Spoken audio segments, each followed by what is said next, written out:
Hi hello नमस्कार, स्वागत आहे सर्वांचं आपलं यूट्यूब चॅनल पुष्पास किचनमध्ये।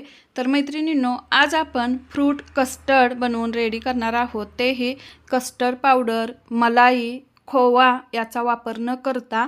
तर चला तर रेसिपीला सुरुवात करूयात। मैत्रिणींनो, आज जे आपण फ्रूट कस्टर्ड बनवणार आहोत त्याच्यासाठी खूप कमी साहित्य लागणार आहे। तर चला, इकडे गॅसवरती मी कढाई ठेवून दिलेली आहे। कढाईमध्ये 700 ग्राम होईल इतकं दूध घेतलेलं आहे। हे दूध फ्रेश आहे। दूध गरम होईपर्यंत आता आपण इथे मखाना आणि बदाम घेऊन याच्यामध्ये थोडंसं दूध टाकणार आहे आणि मिक्सरला याची पेस्ट बनवून घेणार आहोत। तर बदामाऐवजी तुम्ही काजूसुद्धा टाकू शकता। काजू आणि मखान्याची पेस्टसुद्धा यामध्ये तुम्ही घालू शकता। तर इथे बघू शकता मी छान अशी पेस्ट बनवून तयार केलेली आहे मखाना आणि बदामाची। तर आता आपण दूध जे गरम करायला ठेवून दिलेलं आहे त्याला उकळी येऊन द्यायचं आहे। उकळी आल्याच्या नंतर जे आपण पेस्ट इथे बनवून घेतलेली आहे ती या दुधामध्ये टाकायची आहे। तर इकडे उकळी आलेली आहे, बघू शकता दुधामध्ये।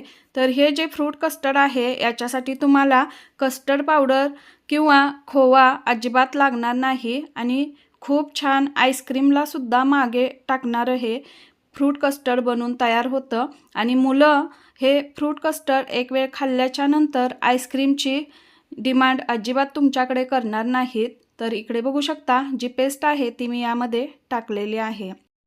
आता आपल्याला मीडियम फ्लेमवरती गॅस ठेवायचा आहे आणि थोडंसं दूध आटेपर्यंत गॅस सुरू ठेवायचा आहे। तर इकडे बघू शकता सारखं हलवत राहायचं आहे। मैत्रिणींनो, आपल्या चॅनेलवरती जर का तुम्ही नवीन असाल तर चॅनेलला सबस्क्राईब करा। चॅनेलवरती भरपूर असे बेकिंगचे व्हिडिओज अपलोड केलेले आहेत, तर ते सुद्धा बघा आणि बनवायला सुद्धा शिका।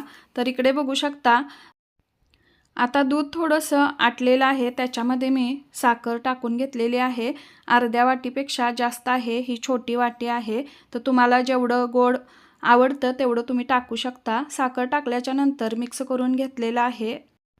तर इकडे बघू शकता जे आपण दूध गॅसवरती ठेवलेलं आहे याची कन्सिस्टन्सी अशा पद्धतीची झालेली आहे। आपल्याला अजून थोडा वेळ दूध आटवायला ठेवायचं आहे। तर आता आपण दूध आटेपर्यंत जे आपल्याला याच्यामध्ये फ्रूट्स घालायचे आहेत त्याची तयारी करून घेऊयात। तर याच्यामध्ये मी द्राक्षे, सफरचंद, केळी आणि चिक्कू घालणार आहे। तुमच्याकडे जे फ्रूट्स अवेलेबल आहेत ते तुम्ही घालू शकता। तर इथे द्राक्षे आणि सफरचंद थोडंसं पाण्यामध्ये टाकून बेकिंग सोडा टाकून घेतलेला आहे आणि याने स्वच्छ असे आपल्याला द्राक्षे आणि सफरचंद धुवून घ्यायचे आहेत। एक थोडा वेळासाठी मी 20 मिनिटे याला ठेवून दिलं होतं आणि ठेवून दिल्याच्या नंतर हे धुवून घेतलेले आहेत स्वच्छ, बघू शकता। आपण जे फ्रूट कस्टर्ड बनवून रेडी करणार आहोत त्याच्यामध्ये आपल्याला ज्या फ्रूट्समध्ये पाण्याची क्वांटिटी कमी आहे तसे फ्रूट्स आपल्याला घ्यायचे आहेत। तर इकडे बघू शकता द्राक्षे आणि सफरचंद स्वच्छ धुवून झालेलं आहे। तर इकडे आपल्याला दूध जे आहे ते जास्त आटवायचं नाही। आता आपण याच्यामध्ये व्हॅनिला इसेन्स 2 चमचे होईल इतकं टाकणार आहोत। व्हॅनिला इसेन्समुळे आपल्या या फ्रूट कस्टर्डला खूप छान अशी टेस्ट येणार आहे आणि एक फ्लेवर छान असा येणार आहे। तर फ्लेवरसाठी मी इथे व्हॅनिला इसेन्स टाकलेला आहे। इसेन्स टाकल्याच्या नंतर आपल्याला थोडा वेळ हलवायचा आहे आणि जास्त काही आटू द्यायचं नाही, कारण थंड झाल्याच्या नंतर सुद्धा थोडंसं घट्ट असं होतं। तर याची जी कन्सिस्टन्सी आहे ती सुद्धा आता तुम्ही बघू शकता एकदम रबडीसारखी झालेली आहे।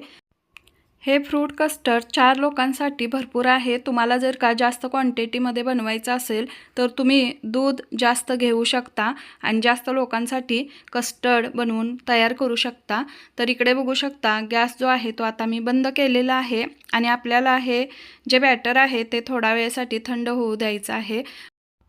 तर इकडे बघू शकता बॅटर आपलं रेडी झालेलं आहे आणि आता आपण गॅस बंद करून थोडा वेळासाठी ठेवून देणार आहे।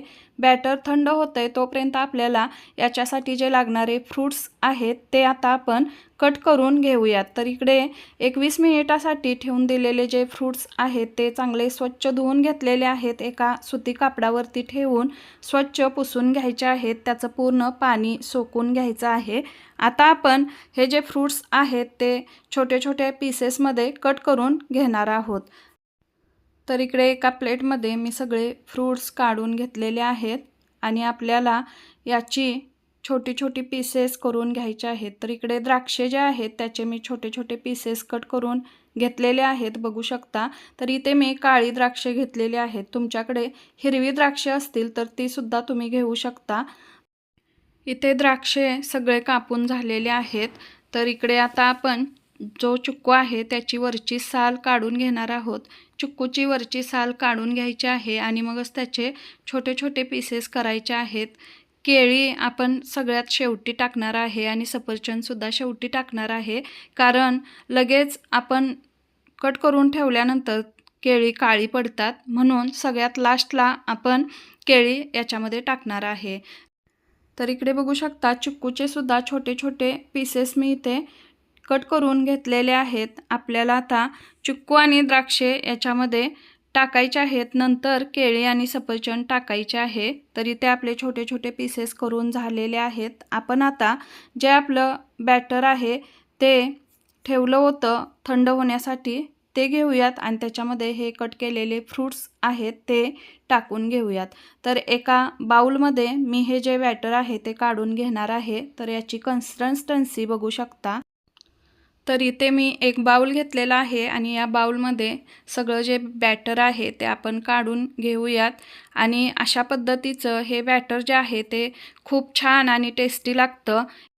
मैत्रिणींनो, आपण याच्यामध्ये कोणतंही कस्टर्ड पावडर, खोवा, मावा, मलाई अजिबात वापरलेली नाही.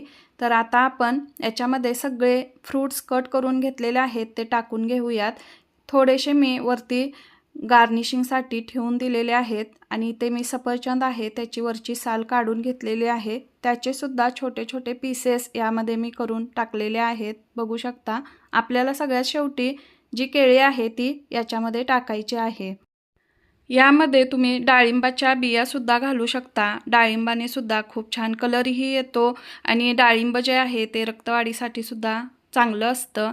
तर सगळेच फ्रूट्स आपल्या शरीरासाठी लहानापासून मोठ्यापर्यंत खूप हेल्दी आहेत. तर आपण कोणतेही फ्रूट्स कोणत्या सीझनमध्ये अवेलेबल आहेत ते सगळे याच्यामध्ये टाकू शकतो.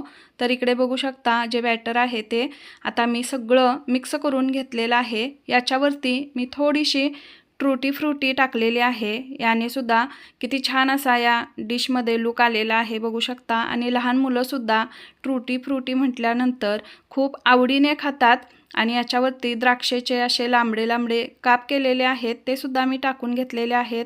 थोडीशी चिक्कूचे पीसेससुद्धा टाकलेले आहेत आणि सगळ्यात लास्टला केळीसुद्धा वरती टाकलेले आहेत. मैत्रिणींनो, खूप कमी वेळामध्ये आपलं घरच्या घरी हे फ्रूट कस्टर्ड बनवून रेडी झालेलं आहे. एकदा तुम्ही बनवून मुलांना दिल्याच्या नंतर मुलं आईस्क्रीम अजिबात मागणार नाहीत. तर या फ्रूट कस्टर्डमध्ये फ्रूट्स टाकल्याच्या नंतर एक अर्धा तास आपल्याला फ्रीजमध्ये ठेवून द्यायचं आहे आणि नंतरच खायचं आहे. एकदम आईस्क्रीमचा फ्लेवर येतो आणि आईस्क्रीमपेक्षासुद्धा छान असं चवदार फ्रूट कस्टर्ड बनवून इथे रेडी झालेलं आहे. तर फ्रीजमधून बाहेर काढल्याच्या नंतर हे फ्रूट कस्टर्ड खायला अजून टेस्टी लागतं, थंडगार असं, आईस्क्रीमपेक्षासुद्धा भारी. तर मैत्रिणींनो, याची लिंक तुमच्या मैत्रिणींना जास्तीत जास्त शेअर करा. व्हिडिओ आवडल्यास एक लाईक नक्की करा. व्हिडिओ पाहिल्याबद्दल सर्वांचे मनापासून मी खूप खूप आभारी आहे. चला तर मग भेटूयात अजून एका नवीन छानशा रेसिपीमध्ये. धन्यवाद.